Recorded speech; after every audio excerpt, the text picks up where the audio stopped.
What's up, fish keepers? We're going to review the Hygger titanium heater I got here. It is the pinpoint titanium heater with a temp controller. It is comes in a 50 watt or 100 watt. The reason I went with the small one is because of how many of my followers probably do nano tanks, considering that's mainly what I do. So I went with this one just to do a review for you guys.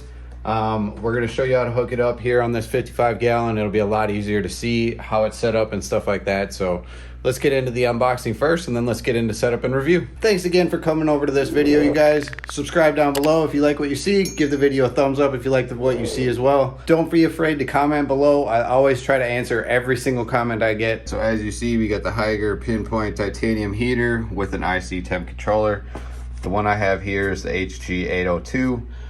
It is made of titanium, made by Hygger. If you're looking, I got links down in the description for you guys to check that out, as well as to their Facebook page as well. So let's get this thing unboxed. So first thing you notice when you open it up is going to be your directions. It's going to be super simple, the user manual here. If you can't get this, or it doesn't come with your package, for example, you can go on Hygger's website and they do have digital owner's manuals. So you can go on there if for example, if it doesn't come in your package or something like that. This gives you the rundown on what the heaters can do. So they got the 50 watt, the 100 watt, the 200 watt, or the 500 watt, gives you gallon ratings, etc. Like I said, I'm using it on a much larger tank than it is rated for, but I'm just doing a review on this. I do heat my room, so I don't necessarily need to use a heater, as many of you know. We're gonna go ahead and finish unboxing here and get that set up. The warranty is also good as well. If you have any problems, make sure you contact them if you are getting one of these. First things first, you got your controller.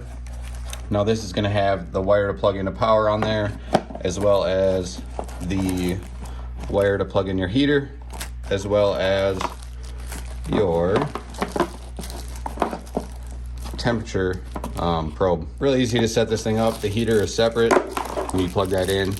As with most heaters, you want to mount these sideways. If you're going to go straight up and down, which I don't recommend with this model exactly, if you do go up and down, make sure you have some kind of current blowing on it, whether it be a power head or a circulation pump. But yeah, let's get into the easy setup on this thing and get it hooked up. So what I'm going to do just for this demonstration is I'm going to hook it up on the back side of the tank here in a vertical position, which, like I said, I do not recommend in all cases.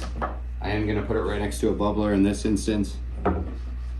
So I should have plenty of circulation next to there. There is a water level marker on the heater as well. So make sure you just keep, as long as your water level is below that marker, you should be okay. Next thing, we're going to grab the controller and get the temperature probe put in there. Now the same applies to the temperature probe. You want it to be down under the surface of the water. Like I said, with a 50 gallon, this is going to be a little harder. I'm just going to set it right here in the middle, right next to another side of that flows. Now let's go down below to the controller. The next step after you have the heater and the probe installed, you want to take your heater and plug it into your controller.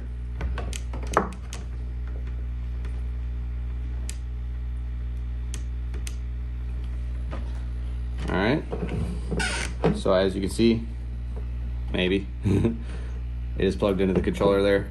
So now we got the controller we're gonna set right here, just for ease of access, and I'm gonna go ahead and plug in that. Now that we have our controller set up here, you press up to change between Celsius, which we have right here, or Fahrenheit right there. I'm gonna go Fahrenheit. Right now my water temp's about 73, which is perfect for this tank. If I was gonna heat it up, what you do is you hold set, and then you could change your temperature at what you would set it up at, which, if anything, I would go maximum on this tank 75. That will turn the heater on, and it will start heating up the tank and doing its thing. Really simple setup. This can be mounted.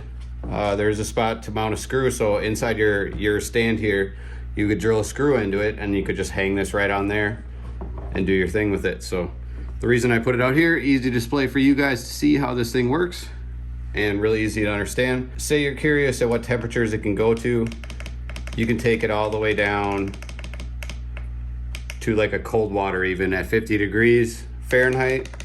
Or you could, if you say you have African cichlids, or you know, something like that, like angelfish or German blue rams, you want to go like an 86 degree temperature, you can do that as well. So you can definitely turn it up to a fairly high level, turn it down to a fairly low level. Say for example, you keep an axolotl, you want the tank to stay, you know, roughly around 68 degrees or whatnot, but you don't want it to go below, say, 62.